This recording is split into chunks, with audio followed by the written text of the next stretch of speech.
Солтоголовдордун үйүндө бүгүн кош майрам, куралдуу күчтөрдүн 26 жылдыгы жана жаңы конуштуу болушу. Полковник чинине Мирланбек Солтоголов 1993 жылы Россиядан аскердик окуу жайды аяктап келип, 30 жылдан бери бул тармакта эмгектенет. Жаңы 3 бөлмөлүү үйлүү болгонго чейин батирден батирге көчүп жашап келген. Кубанычтуу күн менен куттуктап, ата-энеси алыскы суу самардан келишкен. Мен үй бүлөм болсо аябай чоң. 5 балам бар, мына кичүүсү болсо мына менин кызым Азалия. Жакшы, эми биз аябай бүгүн болсо сүйүнүп турабыз, что мындай үчүн батирлик квартира алганыбызга. Атасы Тыныстан Солтоголов да Советтер Союзу мезгилинде аскер деңиз кызматында эмгек өтөгөн. Уулунун кубанычын тең бөлүшкөн ата мамлекеттин аскер кызматкерлерине кам көрүп жатканына ыраазычылык билдирип, батасын берди. Биздин мамлекеттин өкмөт башчыларына Алла разы болсун. Уулум мектепти бүтүп атканда ошо аскерге военный училищеге барам дегенде каршы болгон жокмун. Анткени бул өтө жооптуу эркектер үчүн мекенди коргоо. Каршы болгон жокпуз, ошону бүтүп келди Россиядан. Үйү ак жолтой болсун, ден соолукта болушсун. Биз да аябай сүйүнүп атабыз, монда үй берип атканына өкмөт ишин баалап, кызматын баалап дегендей. Бактыбек Дүйшөнбиев болсо 28 жылдык жашоосун чек ара кызматына арнаган. Алгач Азербайжандан билим алып келип, өлкөнүн ар кайсы аймактарында иштеген. Эми аскер кызматында өйдө төмөн болот экен. Бирок ошого мен эми таштайм деген кээ бир мезгилдер болду, жок дебейм, бирок эртеси таң атат. Кайра эле мындан башка мен эчтекени билбейм, мени ушуга үйрөткөн. Кесибим ушул. Мен турмушум, себеп аскер адам, мекенчил адам болуш керек. Мен жүрөгүмдө, оюмда кыргызым. Мен кыргызымды сүйөм. Бул кыргызым деген мага бүт баары. Ал аскер адам болуш керек. Учурда жубайы Мира Зарлыкова андан кем эмес кубанып турган чагы. Бир кыз, бир уулдун ата-энеси жакында жарыкка келчү наристеси үчүн да күтүлбөгөн сыйлык болоорун айтат. Таңкы саат 5-тен бери баягы аябай толкунданып жүрөбүз. Анан ушу жерге келдик, эртең менен 7:30 баштап эле ушу жерде жүрөбүз. Канча жылдан бери күтүп жүргөн үйүбүзгө да Кудайым бүгүн буйруду.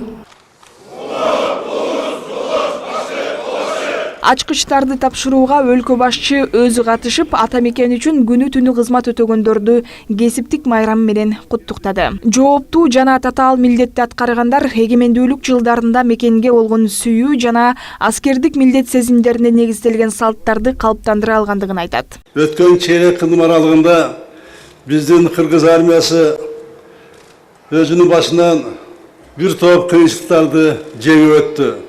Айрыкча 2000 жылдын башында абал абдан оор болду. Биздин армияга жүктөлгөн тапшырмалар, сырттан болгон коркунучтарга каршы турууда өзүнүн ошол мезгилде жөндөм абалындагы болгон мына ошодон дагы ийгиликтүү өттүк. Бул айрыкча ушу Баткен окуясында айрыкча мына көрүнүп калды. Президенттин баамында мамлекеттик чек ара кызматы калыптануунун жаңы стадиясына кесипкөйлүктү, ыкчамдыкты жана мобилдүүлүктү жогорулатуу, Кыргызстан элинин ишенимине жана урматтоосуна ээ болуу стадиясына киришти. Эл арасында солдаттарга, офицерлерге сый урматы мына жылдан жылга жакшырып кетип атат. Эми урматтуу мекендештерим, бул 21-кылым армияга жаңы талаптарды мына коет. Келечекте кыргыз армиясы өзүнүн жүктөлгөн милдеттерди аткарыш үчүн оптималдуу жана кесипкөй, ыктыярдуу мына армия буйруса болот. Келечекте Кыргызстан үчүн заманбап чакан, модернизациялаган куралдуу күчтөр мына керек болот. Чек арада кызмат өтөө учурунда аскерлердин улуттук кызыкчылыктарды, аймактык бүтүндүктү, өз жарандарын учурдун ар кандай чакырыктар менен коркунучтарынан сактап калуу жөндөмдүүлүгү текшерилет. Чыныгы мекенчил азаматтардын эркин чыңап, курчутат. Кыргызстан чек арадагы достук байланыштарды өнүктүрүү үчүн ачык болушу керектигин, ошол эле учурда эл аралык терроризм, экстремизм, баңги трафиктеринен жана контрабандадан ишенимдүү корголууга тийиштигин өлкө башчы белгиледи.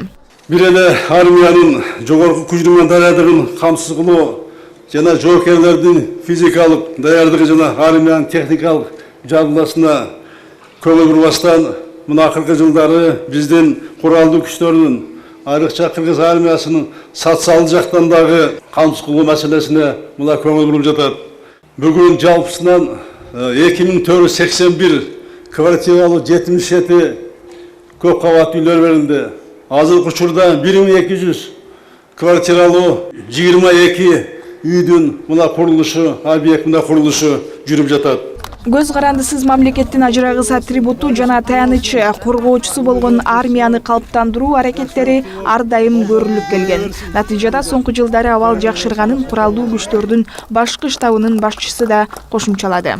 Бул бардык курактык аскерлер үчүн, абадан коргонуу күчтөрүнүн аскерлери үчүн, улуттук гвардиянын аскерлери үчүн, чек ара кызматынын аскерлери үчүн, бардык куралдуу күчтөрдүн аскер кызматкерлери үчүн салынып жатат. Чындыгында мурун аскер кызматкерлеринде мындай ой да болгон эмес, биздин аскерлерге мамлекет тарабынан үйлөр салынып берет деп. Мындай жакшы турак жай маселелери эң көйлүү болгон чечилип баштады.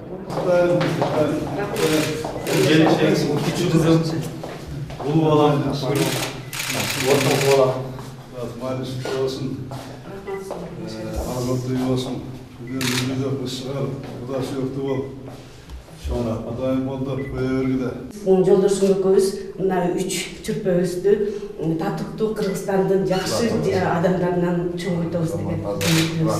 Рахмат сизге. Сизге рахмат, чоң ушундай аскери кызматкер полковник келинчеги болуп, ушу турмуш кошмасына чыдап чоң өргөнгө рахмат сизге. Ыраазычылык билдирем. Бүгүнкү жаңы конуштун ээлеринин көпчүлүгү 25-30 жылдан бери эмгек сиңирип келе жаткан офицерлер, прапорщиктер, сержанттар жана ардагерлер. Аларды аныктоодо турак жай комиссиясы иш алып барган. Жайнагүл Талас кызы, Нурдан Карыпбеков, Пирамида.